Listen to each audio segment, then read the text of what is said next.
म्हटलं की आपल्याला आठवते ती रोजच्या वापरातील पिवळी हळद।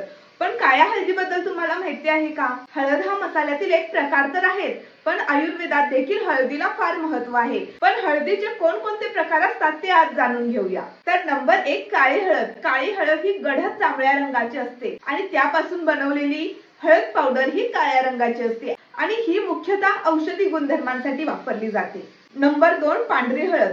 या हळदीला आंबे हळद असेही म्हणतात। ही हळद कोकण प्रांतात जास्त पिकते आणि या हळदीचा वापर सौंदर्य प्रसाधनामध्ये जास्त केला जातो, कारण आंबे हळद ही त्वचेसाठी चांगली असते। नंबर 3 जंगली हळद किंवा कस्तुरी हळद। या हळदीमध्ये कर्क्युमिन नावाचे घटक जास्त प्रमाणात असल्यामुळे ही हळद अँटी इन्फ्लेमेटरी दाहक विरोधी असते।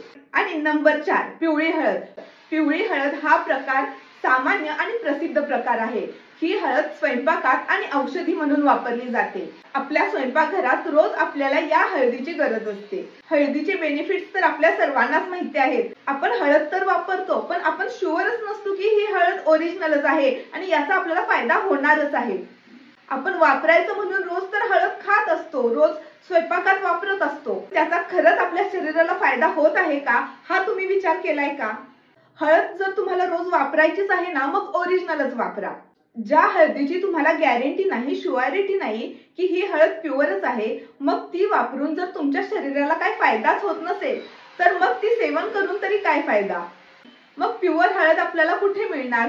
हा तर शोध आता संपला, कारण तुषार मसाल्यामध्ये डंकावरती पारंपरिक पद्धतीने हळकुंडे कुटून प्युअर हळद बनवली जाते। यामध्ये कोणतीही भेसळ नसते किंवा कोणताही कलर ऍड नसतो। उत्तम क्वालिटीच्या हळकुंडापासून ही कुटलेली हळद एकदम प्युअर असल्यामुळे याचा रंग, दर्जा आणि चव ही तुम्हाला ओरिजिनलच मिळणार। मग लवकरात लवकर खाली दिलेल्या नंबरवरती आताच कॉल करा आणि तुषार मसालेमधून ओरिजिनल प्युअर हळद ऑर्डर करा।